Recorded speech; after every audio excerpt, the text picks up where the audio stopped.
We're live! Yay! Woo. Hello, everybody. Thank you so much for joining us for the Beauty of Darkness live show by Mary E. Pearson. I am so excited. This is the third and final book in the Remnant Chronicles, and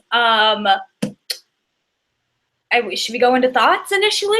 I think that's everything. Well, with me is Chloe from the Bibliophile, as always.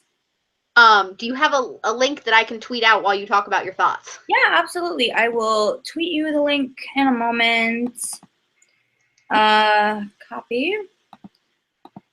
Oh, and I actually have my Twitter up this time because I'm good like that. I just do everything on my phone at this point. During all the live shows, I'm just tweeting off of my phone. All right, there we go. Thank you. You got it? Yeah. All right, cool. So, I gave this a 5 out of 5 stars. I absolutely loved it. I love everything that Mary E. Pearson has written. Without going into too many spoilers, Mary E. Pearson has an amazing writing style. For fantasy novels, a lot of fantasy novels just bog you down with lots of information, and she has a really great way of just kind of weaving in the information that you need to know throughout an entire book, so it doesn't feel so heavy on you. I sometimes get overwhelmed by fantasy novels a lot of the time because there's just so much information thrown at you, and I've just never felt that way with the Remnant Chronicles series at all. I always feel like I have the right amount of information, exactly when I need it, and it's not too much or too little to where I'm not confused, or to where I'm confused, or to where I'm bogged down, or anything like that.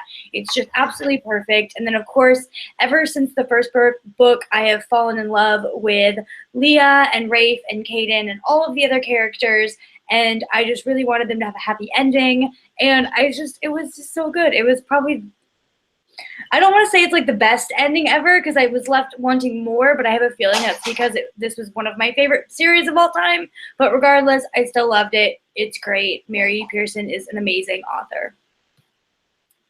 Okay. That was all for me. I realized I didn't have a picture of the September book cover on my phone, and I needed to get one so I could tweet it after the show. Okay. So I gave this book a 4 out of 5 stars. When I initially started reading it, I had no idea what was going on, and I had to read spoiler summaries for the past 2 books since I haven't read them in a year, but I was kind of confused, and then I was unconfused, and everything was fine. But overall, I really enjoyed this book. I liked getting back into the characters and actually finishing a series for once this year, since I haven't really done that.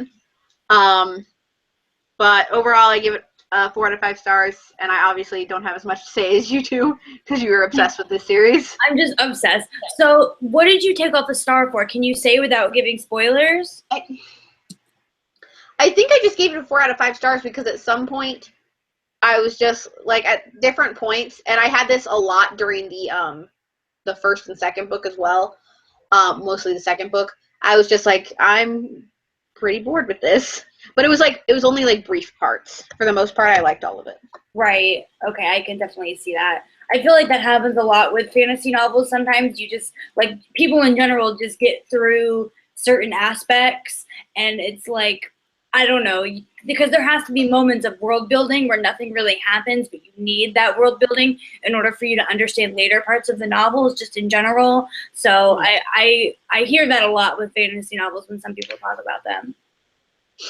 And like I've noticed more recently, like now that we're going into fall is the time where I like to read the fantasy books. So I have more of like an obsession with wanting to read them now.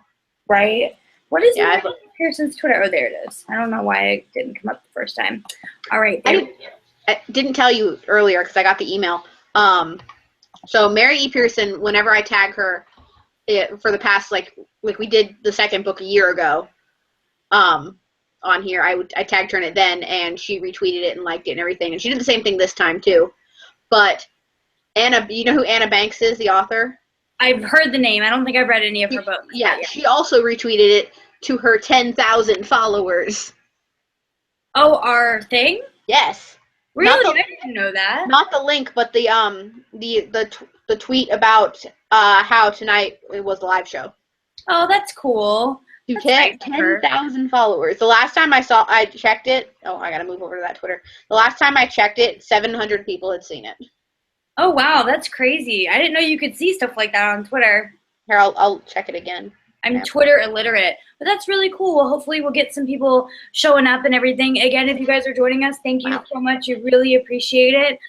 So now that we've gone through kind of like our non-spoilery thoughts, we are going to get into our spoilery discussion. So if you have not read, whoa, I just dropped my book. If you have not read the first 2 books in the Remnant Chronicles series, The Kiss of Deception and The Heart of Betrayal, now would be a good time to leave.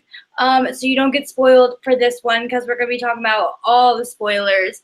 But thank you so much for coming. So what's first on the agenda, Chloe? What do you have for notes to talk about? Well, the first thing I have that's not on the agenda is 1,000 people have seen it now. Oh, that's so crazy. Well, if Anna Banks or Mary E. Pearson is watching, thank you so much. How many people do we have watching? Just 5. 5 people. Thank you. 5 people. That's like I feel like that's the most we've ever had. At one time, yeah. At one time, that's the most people we ever had. So thank you. Oh, now there's 6. Yay. Can we have like confetti or something? Like, we should. We need to have like one of those things. Exactly. This is a milestone. This is great. I love it. I love it. All right. For sure. Okay, so right. I already said how I started reading and was really confused, so I had to try to read spoiler reviews. I already said that. Yeah. I feel like because this is probably one of my favorite series of all time. Definitely like top 3. Everything was still very new in my mind. Like as soon as I started reading it, I remembered exactly what happened at the end of the last book, and I was just like, oh my God, now I need to know. Because I feel like when you have that year space in between a book coming out, I like just kind of block it out of my mind, because if I didn't, I would go crazy. I just really need to just forget about the series even existed, because if I didn't, I just would need to know every second of every day. But as soon as I started reading it, it all flooded back to me, and I was just so excited to like dive into the world. I'm trying to figure out which note I want to start with, because I wrote these in no particular order. Exactly. Yeah.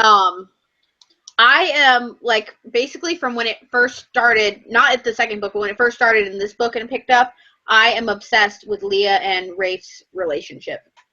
Oh yeah, like I have shipped them since I don't want to say the very beginning, because I was like a Caden and Leah shipper for a little while. Like you know how Caden talks about how he's gonna be with Leah at the end and everything? Yeah. I just like, I didn't like it. I was like, no. She goes with Rafe and Leah and Rafe. Well, okay, so if we wanna talk about relationships, like we'll just stick on that like theme for a little while. How do we feel about Caden and what's her name? Pauline. Pauline. That was one of my notes. I like them together. I love it. I love it so much. Like when they're like outside, they're like in a hallway, and Pauline is waiting to go in to have dinner with like her aunt and Leah and a bunch of other people, and she still hadn't named the baby. And Caden is just like sitting there and like consoling her, and I was just like, yes, you guys need to be together. It needs to happen. I knew like as soon as Caden defended Pauline from Mikhail, and as soon as she started thinking, well, maybe he's not as bad as I thought he was, I knew instantly. It was like, they're going to be together at the end of this. No doubt. That was the vision he saw, was they were going to be together. Yeah, I didn't see it right at that moment, because I was still wondering if Caden had like too many feelings for Leah, but Leah doesn't have those kind of feelings for him, though, so. What was that? Leah doesn't have those kind of feelings for him, though. Well, I don't know. I thought that there might have been, I mean, I think Rafe said it at one point that she has feelings for him. Are they as strong as her feelings for Rafe? Probably not. But I mean, if her and Rafe had not worked out, she definitely could have developed real feelings for him eventually. Mm-hmm. Well, while it's on my mind, I need to check and make sure this is in the subscription feeds. Yes, it is. There it is. We have 4 people watching now. Yeah. I'll check the chat, see if there's any chat going on. Oh, yeah, that's a great idea. Anyone who's watching at the moment, if you have any comments or questions or something that you want to say or chat with us about anything in this series, feel free. We're going to mostly focus on Beauty of Darkness, but if you have anything to say about the other 2 books, definitely go ahead. There's 3 comments, and they're all your brother, and they're hilarious. Oh my God, Matthew. Okay, what did he say? His first is, I love you guys. The second one is, yay, book talk. And then the last one is, I'm such a fangirl, please notice me. I love my brother so much. He's literally the best. That was great. Okay. He's my biggest fan. Him and my younger brother, who's 9, and my mom. They're my biggest fans. I guarantee you, all 3 of them are watching on different computers, and that's who the majority of our viewers are. I like the please notice me. Oh, yeah. Like, we've noticed you, Matthew. And I will keep checking that periodically. Now we have 5 people watching. Yay. Okay. Back to relationships. Yes. Let's talk about when Rafe, when Leah told Rafe that she needed to go to Morgan and protect whatever and warn them about the Commissar and Venda coming after them. They, for like a good chunk of the book, like where's my copy of the book? Like, let's say that like right here they were at the outpost camp. Yeah. And like here is where they left. Yeah. For like this, and then, you know, after they left for at least like this, they were fighting. Yeah. And maybe like even like a little bit before. So let's just say that for this much of the book, they were fighting, and it killed me. It ripped my heart out. I posted about it on Snapchat and Twitter, and I texted you, and I was just literally dying because they are OTP. Like I wanted to die. And it's the end. You started this like what I was like a good chunk of the way into this book, and I was probably like already at that point, and you hadn't started yet. And I texted you and just like, I want to die right now. I know you texted me. You were like, you were going to hate this, and I was like, no. I mean, I feel like if we're talking about like themes of overall books in general, you're going to have that main couple get into an argument at some point. Like, but this was just, it was epic. I mean, they both had such huge obligations to their own kingdoms that they had to go back to and they had to take care of. I mean, Rafe was a new king and Leah had to protect her country because they were literally being infiltrated from the inside out and was about to just be completely destroyed. And so like it had to happen, but it just broke my heart. Which is what I wanted to talk about. I was really surprised because, like, at the end of that chapter when, like, the guard got down on his knee, was like, Your Majesty, and I was just like, wait, what? And he's the new king and everything. And I feel like that's when their relationships problems started, when he became king. Right, because they had no idea that his father had died, and I completely agree. It's just, it's was frustrating, I feel like, for both of them because they just felt like they could solve their problems with Morgan and then move on to what they were dealing with their relationship in Dalbreck. But now that he knows that he has this huge responsibility to take over a kingdom, it's just like crazy. And even if we're still in the topic of relationships, I guess, and it has to do with him being king too. And I didn't write a note on this, and I should have. When they basically broke up, essentially, they broke up because duties to other countries or to other kingdoms. The general who decided to basically sell his daughter to Rafe, I was like, you disgusting pig. Like, and then I felt like I was kind of like angry and upset at the same time because it's like Leah thinks that Rafe has moved on like so quickly, like instantly, like boom, he's already engaged. And then from Rafe's perspective, he's just like, I need to protect the kingdom. And I was just like, I don't like this at all. Yeah, Leah really made me upset because when he finally, like when he goes back to Morgan to help her and he confronts her, he says, I'm engaged. And one of the very first things that she says is, do you love her? And it's like, chill. He's been gone for like 2 weeks, okay? How do you love somebody that quickly after you just had to leave your true love, basically? And I was like, Leah, come on, girl. It's just like, I feel like he should have put more thought into it instead of just being like, I'm betrothed. It's just like, way to lay it on. Like their relationship's saving grace was Rafe's tutor What was his name? Do you remember? Sven? Sven. Their relationship's saving grace was Sven, because every single time Rafe would say, Leah, this has happened, but he wouldn't give her the full story ever. And I hate that about relationships in books. It's like, this happened, but I'm not going to explain to you anything, and we're just going to let the animosity lie as it is. I hate that about relationships in books and movies. It's just like, just explain yourself and all of your problems will go away. I hate that. But regardless, Sven is the one that comes back to Leah and was like, look, he did this because he had to, because of these reasons. And, you know, like, he didn't just do it to hurt you or because he fell out of love with you or whatever. Sven, I love Sven. Turns out I did make a note about the engagement. So apparently your brother is at work and pizzas are falling out of the oven. He doesn't care. I really want pizza now. He's a manager at Pizza Hut. If I never have to see another Pizza Hut pizza again in my life, I'll be happy. I eat so much pizza when I'm over there. Can I get the hookup here? Like, I want pizza. I had pizza for dinner last night, but I want pizza. Matthew's going to have to comment, but I'll have to say that it's probably not going to be that big of a deal if he breaks pizza when you come to Orlando. Can I get the hookup here? We need to talk about that after the live show, too, Orlando. There's so much we haven't talked about yet. That's what we talk about, pizza and books. Yeah. And now we have our we're basically taking a trip together, essentially. Mm-hmm. Yeah, I'm excited about it. We're not staying in the same hotel or anything, but we're driving up there together. Yeah, I'm excited. Okay, so I want to kind of shift gears a little bit, just a tad. This is like the most detailed I've ever been in a live show, and I love it. Me too. I feel like I don't get disengaged unless it's Marissa Meyer. All right. So throughout this book, this book was killing me the entire time, basically. We're looking at 679 pages. And there were so many things, and I can actually pull references out of my composition class in college.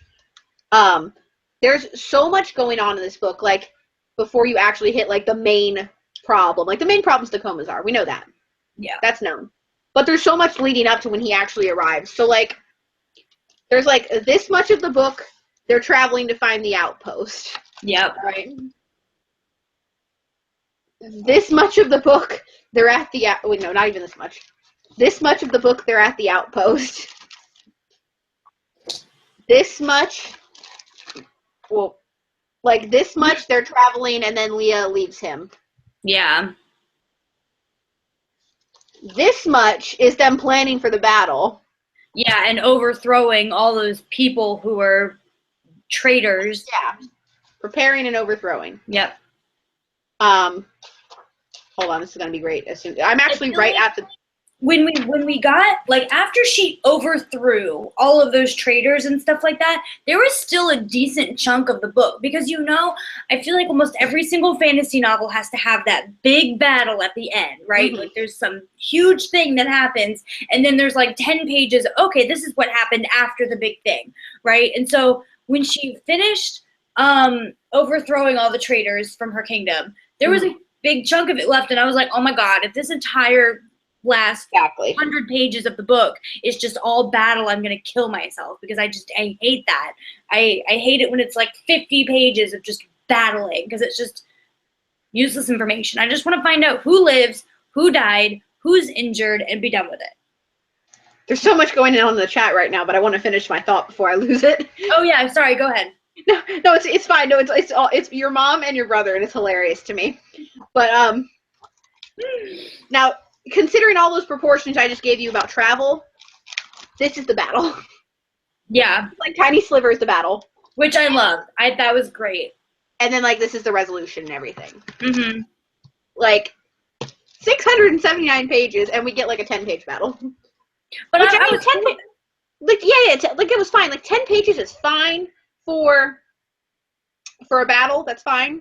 But it's compared to the amount of time we got in so many different places and all these little conflicts that were coming up, I was ready to stab myself at this point. I was just I felt it was all necessary though too. Absolutely. I find it really interesting how she went about outing what was his name? The guy who was the main traitor. The vice regent? The Vinsurgent, or is that his name? The vice regent, yeah. Did I like completely butcher that? Yeah, it's called a vice regent. Like I don't even pay attention. Like in my head, I'm just like vicegerent. Okay. I think that the vice regent's job is if, like, you know how you have a regent, a king dies, and then you have a regent, or a king is ill, and you have a regent to, you know, to rule basically in the king's place if the king is ill, right?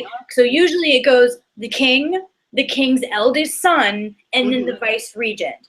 And then the vice regent, if the king's eldest son is young or inexperienced, the vice regent's job is to like, until he's like help him out and stuff. Now I need to find this word so I can like actually look at it. Because like literally in my head the entire time I'm saying vicegerent. Yeah, I'm pretty sure it's the vice. Like, it makes me feel really stupid, but it's like, it is what it is. No, it's okay. I saw a meme one time that said, don't make fun of somebody for pronouncing a word wrong. It's because they learned it first reading a book. They're not wrong. It's so like, hey guys. There's nothing wrong with that. I don't know how many words I've said wrong because I read them in a book first. I'm trying to find it too, and I can't. Names a lot. I cannot find it. I know. Like, I feel like I read Vice Regent 1,500 times in this book, but now I can't find the word anywhere. Seriously. Wait, no, I didn't. No, I found Venden, not Vice Regent. Okay, well, I can't find it, so I give up. But I want to read the comments again and see. Okay, yeah. What are my ridiculous family saying? Let me update it. See if we have how many people. Okay, we have 3 people watching.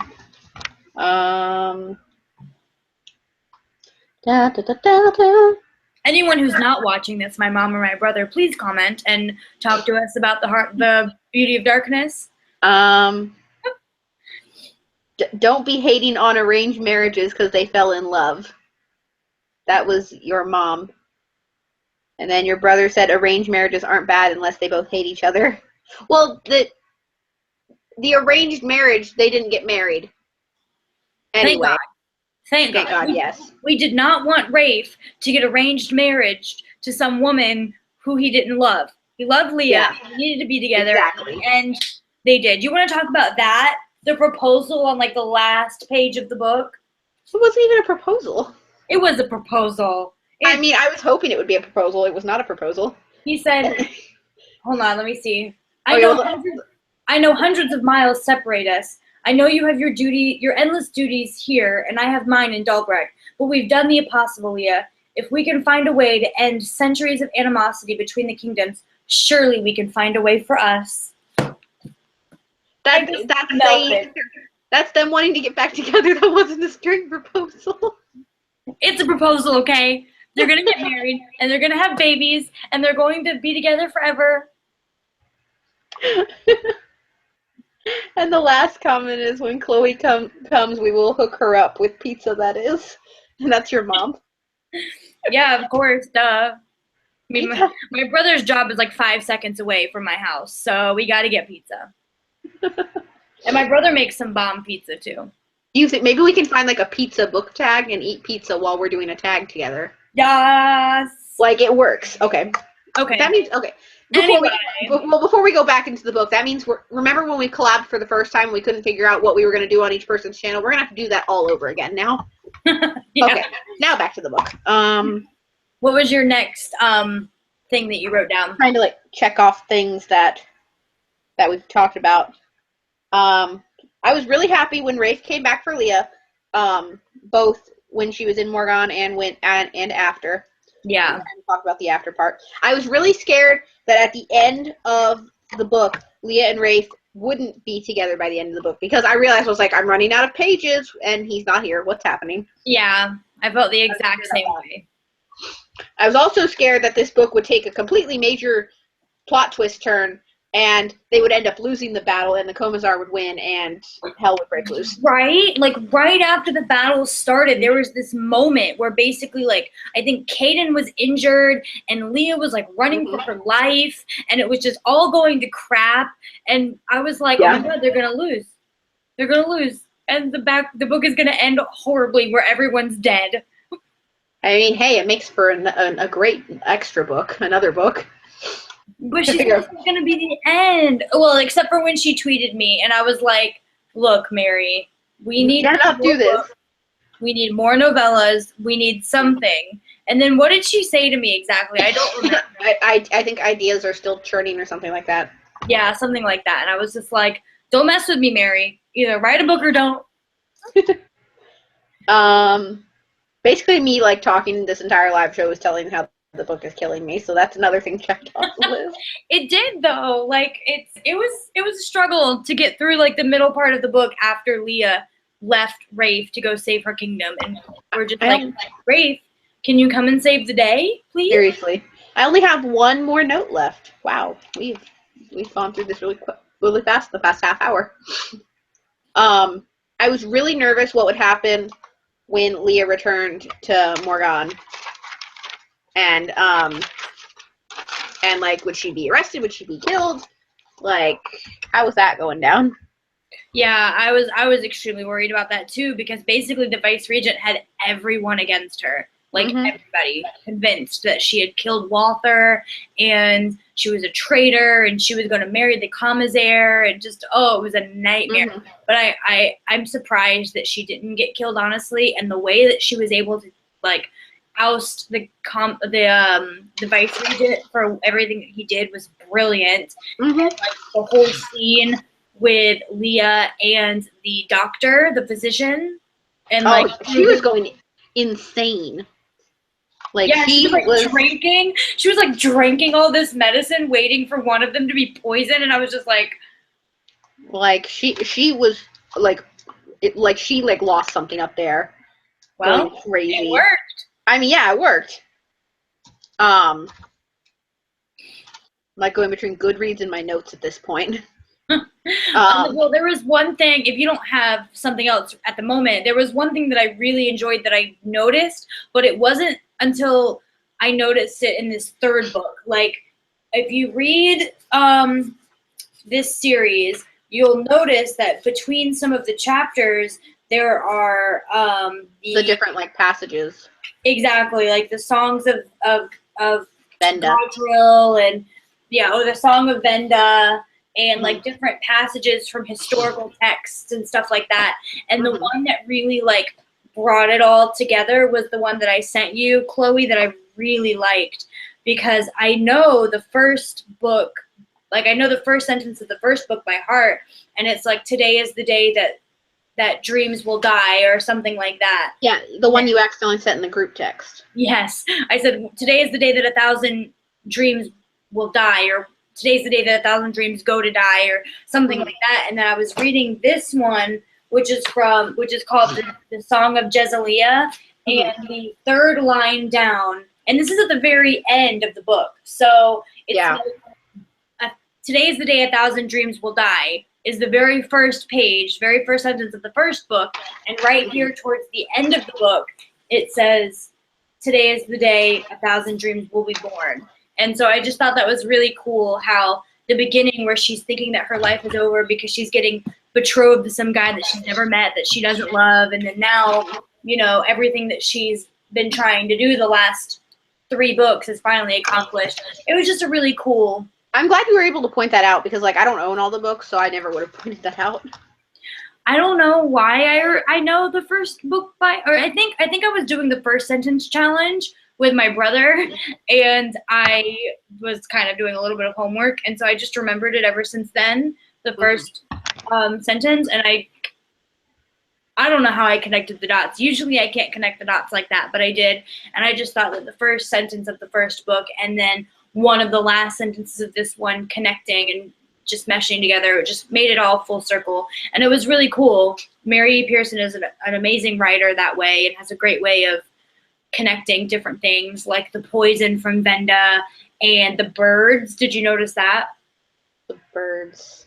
When they were at the outpost, they were talking about the birds that send messages back and forth. Oh yeah. They start with like a V or something like that. What?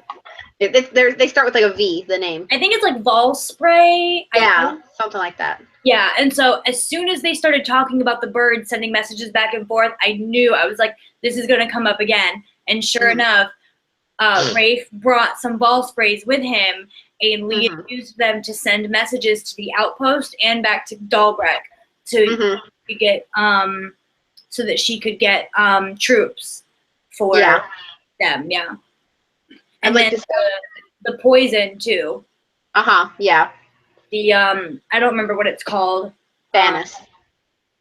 Venice. Yeah, that's Yeah, it. because when it's purple, it's fine. You can drink it. When it's gold, you can't. Yeah, it's poisonous, and that's what was being used to kill the king. Mm-hmm. Well, subdue him, not really kill him. Well, yeah, I mean, they were gonna kill him eventually if Leah hadn't yeah. stepped in, for sure. And then, like, I don't understand. I wish that I knew the plans that the commissaire and the vice regent had. Like, what were they gonna do after? Like, what was going through the vice regent's mind? Did he really think that the commissaire was going to take over the kingdom and then make the vice regent king? Like, how does that make any sense? Like, no, stop. What? He wasn't going to do that at all. No, of course not. Exactly. It's like stop dreaming. Yeah, the vice regent's an idiot. Like, I don't see how he thought that was going to happen. Like, yeah. I don't know. I don't get it. He's an idiot. We've really only been on for a half hour. Yes, honestly, that's usually how long we last. I feel like there's a lot more that I could talk about, but it's a lot of the same themes and a lot of the same feelings, and that tends to happen for us when we do a series or an author's books a lot with once, because like we do that with Marissa Meyer. We've done 3 Marissa Meyer books now. We did Winter. We did Stars Above. So we did Winter, Stars Above, and Ferris. We're about to do Heartless. Just in case nobody knew, November's book of the month is Heartless, guys. Just so you know. I'm excited. When does Heartless come out? I feel like that comes out towards the end of November, which if that's the case, we need to switch some things around here. I don't think we would do that. Yeah, exactly. It's like, I don't think we would do that, but let me find out just in case. Yeah. So what parts of the book had you bored now that we've gotten into non-spoileries or spoileries? I don't really have anything specific. A lot of it, and this happened with I almost dropped my phone. A lot of it, and this happened with the first book too, was like a lot of the constant traveling. Yeah. And just moving on and on and on. Yeah. And then in the second book, when they were in Venda, it was just like, can she be rescued now, please? Oh my God, yes. I was so tired of her being with Caden and the commissaire, but I think we needed that point of the series because that instilled Leah's love for the country, because whether, no matter what she was going through with the commissaire and how poorly she was treated and how she was being forced into another marriage again, she fell in love with the people and the country, and that's why she is the queen of Venda now, Yeah.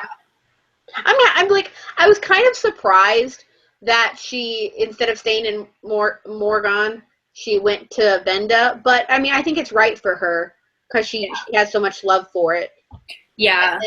And then for some reason, I don't know why, I picture like Venda like very like hippie-like almost.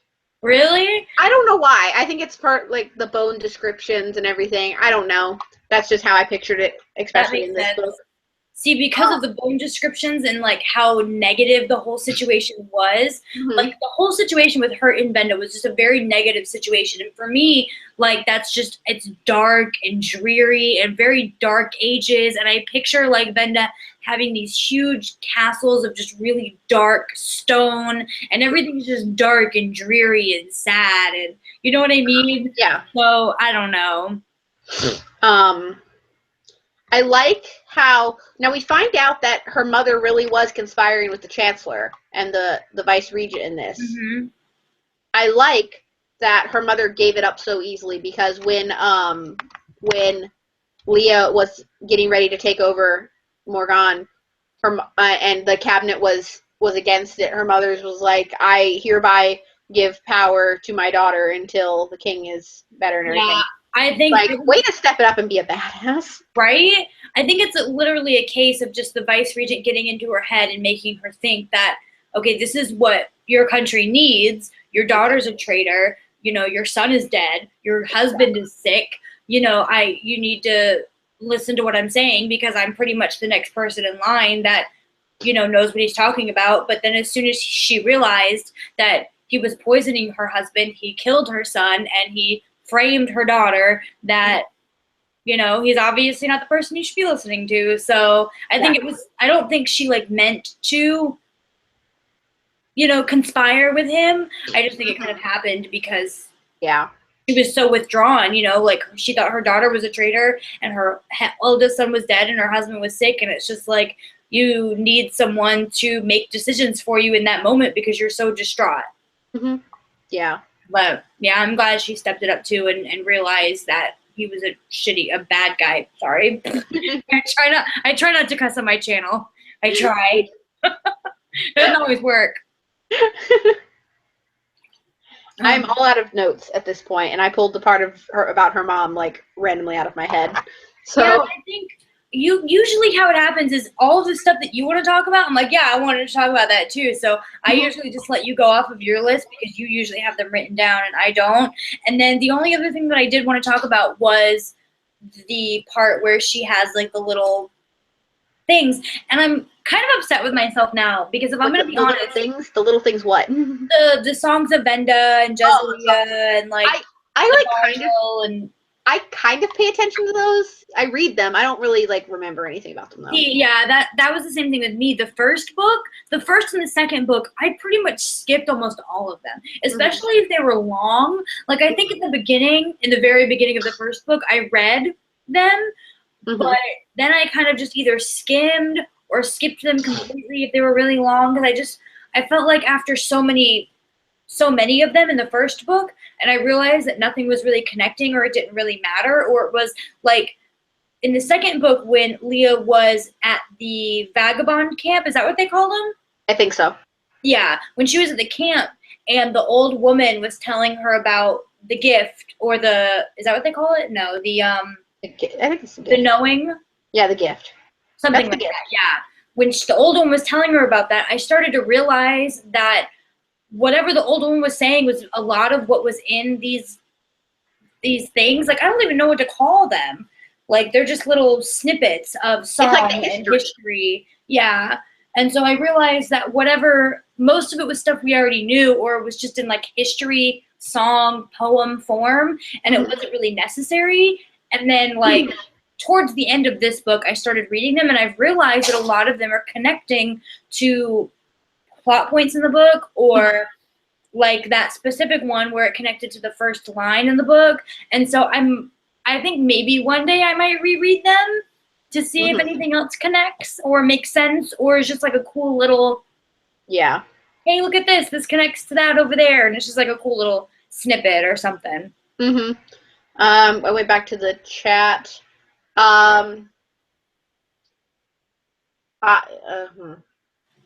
I Lerv MV says vice regent, like the royalty version of a vice president. That's helpful. Who said that? I'm gonna spell it because I can't say it. Okay. ILURVEMV. Okay, well. I Lerv. Basically, the vice regent is the United States version of a vice president, or vice president is the United States version of a vice regent. You know what I mean? Yeah, exactly. I can't say words. I just read them. So is that basically like all we wanted to talk about with this book? I think so. I mean, if no one else has any things to comment, or do we want to talk about maybe like Pauline and Caden? But we kind of already talked about them and how we ship it, and there's not a lot of information on them. Oh, I remember. Excuse me. I remember after we were done, I want to go back and watch the live shows, because I think you said this in a live show. You said that your idea about, remember when Leah had the vision of Leah and Caden with a baby. Yeah. And I remember you saying, I was like, it's Pauline's baby. And they're not together. It's just that Caden has Pauline's baby. And I was like, I don't know. It could be their baby. Like, I don't said know that? what's gonna happen. Yeah, I remember you saying that, like, clear as day. I want we need to go back and watch the live show, because I remember you saying, okay, I have a theory, and it's that the baby that the Leah has a vision about is Pauline's baby. Wow, this was like over a year ago, I think, like a year and a month. So at least, yeah. So I remember The Heart of Betrayal was the July book last year. Okay, we're gonna have to go back and watch it, because I don't remember if you texted it to me or if you said it in the live show or what, but I remember you saying that to me. Well, okay then. You were right. Hey. You were like, yeah, 2 points for Chloe. Yeah. 5 points for Ravenclaw. I was gonna say something else too. Crap, what was it? It was something about Pauline and the baby and Caden. I have a comment, kind of like a snarky comment almost. It's like, I mean, because he delivered her baby, once he sees your punani or your vagine, like, you can't exactly go back from that. You just can't. No, I mean, I guess not. Even if it was during childbirth, you can't go back from that. You may as well just like kiss and make up at this point. And have you ever seen live childbirth? Oh, no. It's like gigantic. It's literally the size of a human head. I mean, not that big, really, because I'm an adult. Well, a baby's head. It's pretty big. It's kind of like, it's kind of jarring. It's like, I didn't know your body part could do that. Well, now that we've done that. But that's very true, though. Wasn't that the sweetest, though, when Caden delivered Pauline's baby? I mean, there wasn't exactly another option unless he wanted to just walk away. There really wasn't. It's very true. But he still did it. He saw her punani. As you would say it. Punani or vagine? I say vajayjay. Punani. Vajayjay's the best, because you know exactly what you're talking about. I don't know if someone said vagine. I've never heard that one. But I got vagine. Okay, you know Miranda Sings? Yeah. Well, the person that plays Miranda Sings says vagine. Oh, Colleen. That's where I got that. Oh, I don't watch her enough, I guess. Yeah, there was like, I remember clear as day, like, it was her July 4th video from this year, and she was like explaining, she was in the kitchen like explaining everything, and she went to move, and she's like, oh, I just elbowed my mother in her vagine, sorry. And I was like, okay. So yeah. Does this mean I get to talk about next month now? At the end of our live show, we usually give our final thoughts, which is basically the same thing as our, initial thoughts or our like non-spoilery review and our rating. And then we talk about next month's book. So you want to go ahead with your thoughts first? So let me get the book. I'll be right back because I'm going to go get next month's book. I always forget this. Okay, I have it too, yeah. So overall, 4 out of 5 stars. I enjoyed it. It took a really long time to read. Almost 2 weeks, I think, but I got it done. Excuse me. And overall, I enjoyed it. So 4 out of 5 stars for moi. Yes, and for moi, I gave it 5 out of 5 stars, and I loved it. And Mary Pearson's perfect. And if you haven't read the Kiss of Deception series yet, you really, really need to, because it is amazing. It's not the Kiss of Deception series. It's the Remnant Chronicle series. The first book is the Kiss of Deception. I kept calling this one The Heart of Betrayal. Like when we were first like getting ready for the August month. I kept calling it The Heart of Darkness, which is a book by Joseph Conrad. I call it The Heart of Betrayal. I just kept calling it that. See, this is the first Mary E. Pearson book that we haven't had to do motivational reading for. Yes, go us. And that was a feat. Like, I literally didn't start until 2 days ago. Yeah, because like for those that don't know, last year when Elizabeth wanted to do The Heart of Betrayal for the July book of the month, I had never read The Kiss of Deception, and I had to read it.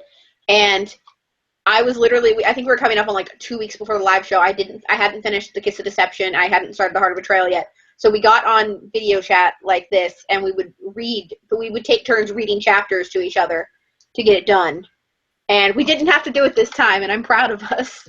Yeah, we haven't had to do that in a while. So I'm surprised I was able to get it done with this. I think the last book that we did that for was the one with the apple. Shadow Queen. Fire. Yeah, that was the last one that we had to do it for, was the Shadow Queen. Mm-hmm. That was March. That wasn't that far away then. That was like 4 months ago, I think. Still, we're doing pretty good. So next month's book. Do I get to talk about next month now? Yes. So, well, technically it's this month now because it is September. But the September book of the month is Miss Peregrine's Home for Peculiar Children by Ransom Riggs. Because you just read. What? Or you have the hardcover. It's hardcover. Oh, it looked like on the bottom that the pages were red, and I was like, oh, I'm so jealous. I have the book. No, it's just hardcover. But we were reading this because the movie comes out on September 30th, so we want to celebrate, essentially. I have actually already read this book, so this will be a reread for me, but I've been wanting to reread it anyway so I can finish the series. I need to finish another series this year. I forgot that you had read this. What rating did you give it? I don't remember. I remember enjoying it. I just don't remember my rating. I either gave it a 4 or a 5 or a 4.5. I have no idea. And so now that I think about it, I probably won't look at my rating maybe until, well, no, because I'm gonna see my rating when I have to put this on Goodreads again. Oh, it doesn't matter. The point is, I remember enjoying this book. I read it like 2 years ago, maybe. Mm-hmm. So it'll be a good refresher for me. Right. And I remember, like, I got this book from a friend. She read it and she didn't like it, but she's, like, older and she doesn't like creepy things. Mm-hmm. Excuse me. But I remember someone saying to me that the pictures were creepy. And so as you were talking about your thoughts, or you were talking about something, I was flipping through this and I don't find these pictures creepy at all. They're not. No, like, I don't know. I just remember some people saying that it was just really creepy. Like, this is kind of creepy. That's a horse with no front legs. Uh-huh. That's a little weird. As soon as here it is. I don't know if you remember, because it's been a long time. Do you remember when I did face painting videos for book covers? I think so, yeah. Well, I haven't done one in probably at least a year, maybe a little more. But there was a contest going on when Library of Souls was getting ready to come out. Mm-hmm. And you basically turn yourself to peculiar. So what I did was I did a face painting thing, and I became these clown kids. Yeah. I did the clown kid face, and I remember that video is still up. I remember it. I really need to do face painting videos again. I love them. Yeah, they were pretty good. I remember you did a couple of them. So we have the book. We talked about the book for this month. When's the live show date? The live show date we have scheduled for Sunday, October 2nd. Okay. On this channel, which is good because that's the weekend before we leave for Orlando. Yay! I'm so excited. We're going to Indie Book Fest together, guys. We're both going to have videos up about that on our channels very soon. Yeah, mine will be up in the next couple of days, probably Tuesday. Mine, I can tell you an exact date. Mine goes up next Monday, the 19th. Yay! I'm excited. All right, so I think, do we have anything else on the chat? I just checked. There was nothing new. Okay. All right, so I guess we will end this. Thank you guys so much for coming to the live show of Beauty of Darkness. Definitely comment down below and let us know if you enjoyed this. If you're watching this at a later time, let us know if you enjoyed the series, if you want to read it now because we talked so highly of it, or your thoughts on anything Remnant Chronicles. And I know a lot of people have been reading this book recently. I know Sam from Thoughts on Tomes, Lainey from Ginger Reads Lainey was, I think, getting ready to start it, which I didn't know, but she's apparently like a big Mary E. Pearson fan, and I didn't know that. Yeah, this series is really popular among the fantasy readers on books. But you see, I don't really hear a lot about it though. Like I hear about the Remnant Chronicles and stuff, but I don't like. And I know it's like a hyped book. I don't hear a lot of hype for it on BookTube. But like Thoughts on Tomes, Ginger Reads Lainey, and I think, but don't quote me on this, I think J Book Lover as well, Jacqueline, but I'm not 100% sure on that one. Yeah, I've seen it quite a few places. I haven't seen anything in the last couple of weeks, but that's because I was out of town and I just didn't have Yeah. time to watch booktube videos. But before then, I saw it a lot. Also because this was the booktube tours, like Yeah. the booktube tours of this a couple of weeks back, and so everyone was reading it because it was a part of the booktube tours and stuff like that. So yeah. So now I think that's it. Yep, I think that's it too. So we will see you guys next month, October 3rd. October 2nd. October 2nd at 6 p.m. on my channel, as always, for Miss Peregrine's Home for Peculiar Children. Bye! Yay! Bye! I have to stop, but I don't have enough.